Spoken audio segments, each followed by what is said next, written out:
सीधी जिले में अफसरों की अनदेखी ने किसानों की मेहनत पर पानी फेर दिया है। ओपन कैप में रखी लाखों मीट्रिक टन धान को समय से मिलर न मिलने से ज्यादातर धान खराब हो चुकी है, बल्कि पौधे उगाए हैं, लेकिन धनों की मिलिंग करने को जिले के मिलर तैयार नहीं है। अधिकारी भी स्वीकार कर रहे हैं कि जिले की मिलिंग की प्रगति कमजोर है, जिसका मुख्य कारण शासन स्तर पर बनाई गई धान मिलिंग पॉलिसी है। शासन स्तर से नवीन धान मिलिंग पॉलिसी जारी की गई है, उसी के आधार पर अब आगे की कार्यवाही शुरू की गई है। सीधी जिले के किसानों से समर्थन मूल्य पर इस वर्ष बम्पर धान खरीदी की गई, लेकिन उसके भंडारण की समुचित व्यवस्था न हो पाने की वजह से जिला प्रशासन ने ओपन कैप बनवाए, जहां धान भंडारित कर पॉलिथीन उड़ा दी गई थी। लेकिन बारिश के पहले धान का मिलिंग के लिए उठाव नहीं हो सका। धान मिलिंग का काम कर रहे मिलर और जिला प्रशासन के बीच सहमति नहीं बन सकी, जिस वजह से अब भंडारित की गई धान खराब हो गई है, बल्कि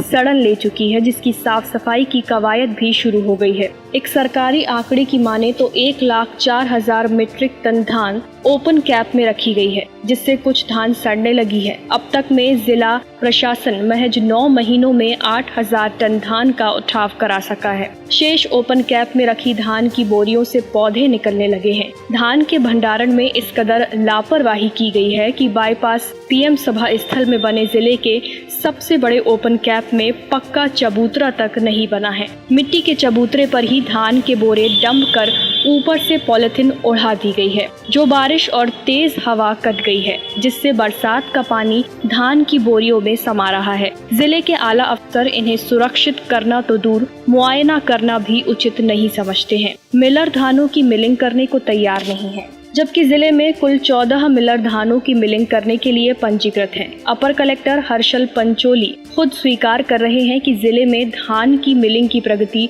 बहुत ही कमजोर है, जिसकी मुख्य वजह शासन स्तर से बनाई गई धान मिलिंग पॉलिसी थी। अभी शासन स्तर से नवीन धान मिलिंग पॉलिसी जारी की गई है, उसी के आधार पर अब आगे की कार्यवाही शुरू है। सभी मिलरों के साथ जिला स्तर की बैठक आयोजित की गई है, जिसमें सभी को धान की मिलिंग करने का टारगेट दिया जाएगा, ताकि जल्द सभी धानों की मिलिंग कर फूड कॉरपोरेशन इंडिया को सौंप सके।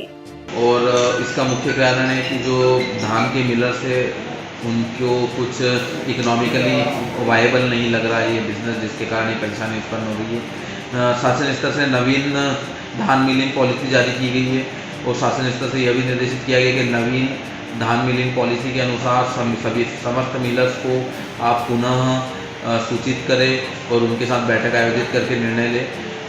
जिले स्तर की उनकी बैठक आयोजित की जा रही है हमारे द्वारा और सभी मिलर्स को टारगेट्स दिए जा रहे हैं कि अधिक से अधिक धान मिलिंग का कार्य समय पर करें।